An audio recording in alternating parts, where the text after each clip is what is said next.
Fala, integrantes da nação, estamos aí, né? Mais um final de jogo aí entre Flamengo e Cruzeiro, né? 0-0, um jogo que eu sabia já que ia ser um jogo difícil, né? Não só pelos times, né?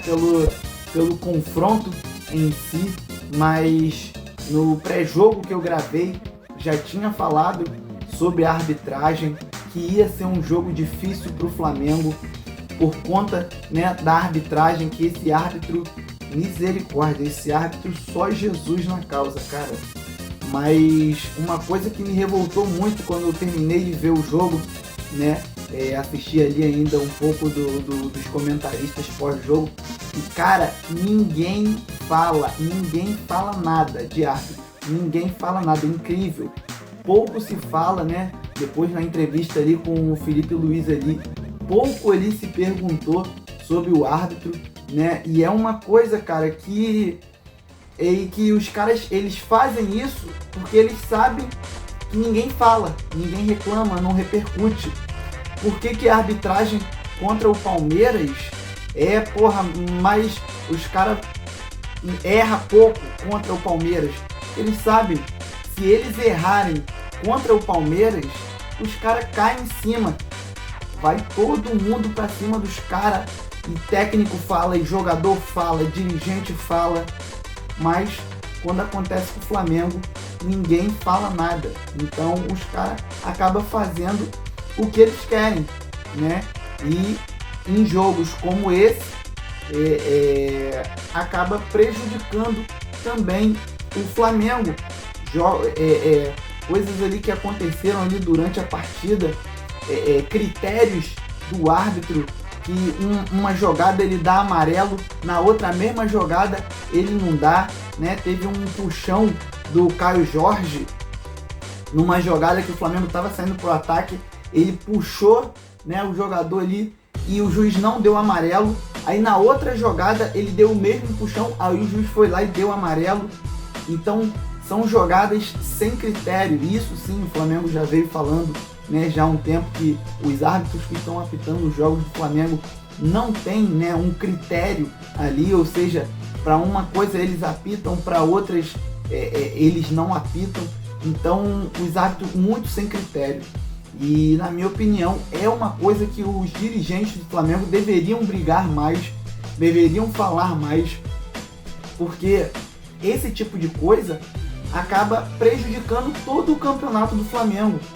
Então isso é uma coisa a ser falada, né? Também, que eu vi poucos falando sobre a arbitragem hoje.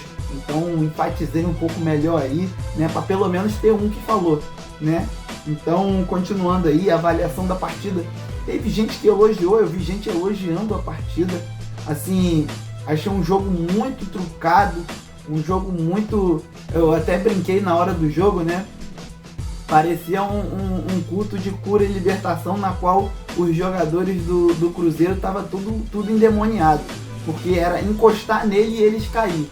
O juiz, quando eles caíam, o juiz já vinha com o amarelo na mão, então ele veio induzindo isso muito e os jogadores só foram na onda dele, né? Então aconteceu muito isso. Achei uma partida muito trucada, muita faltinha besta, né?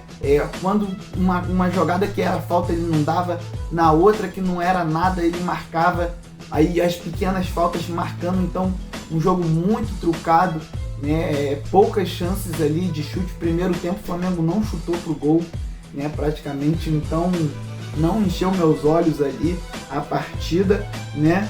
Avaliação do time, o Flamengo jogou ali na medida do possível, né?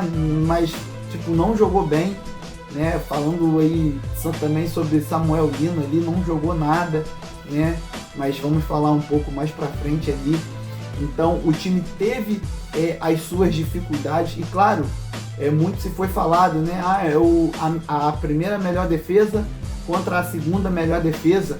Sim, mas também eram os melhores ataques ali, né? Então eu esperava muito mais do Flamengo nesse jogo.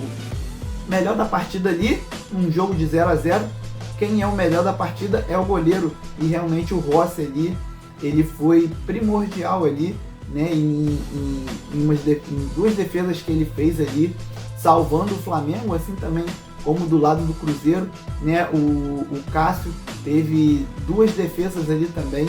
Não foram muitas defesas, mas foram defesas importantes. Então colocar o Rossi aí como o melhor da partida.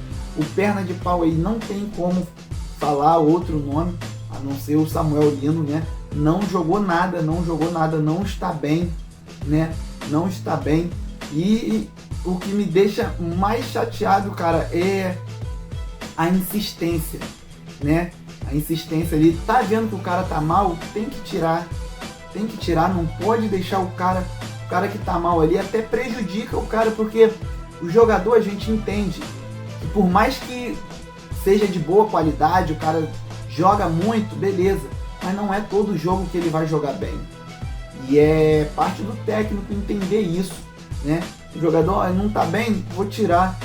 Mas também falando um pouco, deixar eu falar um pouco sobre o Felipe Luiz depois, mas achei erro do Felipe Luiz também de não ter tirado o Samuel Lino antes, mas ele fica aí com perna de pau. Árbitro, né? Já falei bastante do árbitro aqui, então nem vou render muito assunto para ele, mas terrível, horripilante. Eu já sabia que ia ser um péssimo árbitro para a partida. No meu pré-jogo eu falei para ficar de olho nele, mas não sabia que ia ser tão ruim assim, né? Terrível, mas já esperava. O técnico, né, falando um pouco do Felipe Luiz, demorou muito para mexer hoje, demorou muito, né? O Samuel Lino, desde o primeiro tempo, ele não veio bem, né? E o Felipe Luiz, ele esperou até os 35 minutos do segundo tempo para poder tirar o atleta, né? Colocou ali o Pedro, que já estava muita gente pedindo o Pedro há um bom tempo, né? E ele colocou aí faltando 15 minutos o Pedro, esperando um milagre ali. Então, para mim foi mal hoje o Felipe Luiz, demorou muito a mexer, né? Mexeu mal, eu não teria tirado ali o Arrascaeta, que era um dos jogadores que estava mais montando ali, né, as jogadas, mas também faz parte. Não é esperar também que ele vai acertar todo o jogo, mas é aprender com os erros, né? Fora do próximo jogo tá o Léo Pereira, né, que ele tomou o terceiro amarelo e não joga contra o Bahia, né, na próxima semana. Então a tabela ficou o seguinte: Flamengo ali em primeiro lugar com 55 pontos, né? O segundo é o Palmeiras com 52 pontos, mas lembrando que o Palmeiras ainda tem um jogo a menos do que o Flamengo, né? Se eu não me engano, eles vão jogar contra o Juventude, então ficar de olho aí no Palmeiras, que pode estar encostando na gente nessa próxima partida deles. E em terceiro está o Cruzeiro com 51 pontos, né? Mas eles têm um jogo a mais. No caso do Flamengo, nós temos um jogo a menos que eles, então temos ali uma boa distância, né? Vi também pessoas falando ali que era um jogo que era para matar, e realmente era para matar, mas também é entender que a gente não vai ganhar todo jogo, não é todo jogo que a gente vai ganhar, né? E para finalizar o nosso vídeo, parabéns aí à torcida, até eu me surpreendi. No pré-jogo eu falei, né, que ia bater ali os 70 mil torcedores. Hoje 72 mil torcedores presentes no Maracanã, uma linda festa. Então parabéns aí para a torcida do Flamengo, que sempre está presente. E mais, galera, é isso. Curtam o nosso vídeo, deixa aí o seu like para dar aquela moral pra gente. Não se esqueça de se inscrever no nosso canal se você ainda não for inscrito, né? Comente aí, deixe seu comentário, o que você achou da partida, se vocês concordam comigo, se não, deixe aí nos comentários pra gente saber a sua opinião.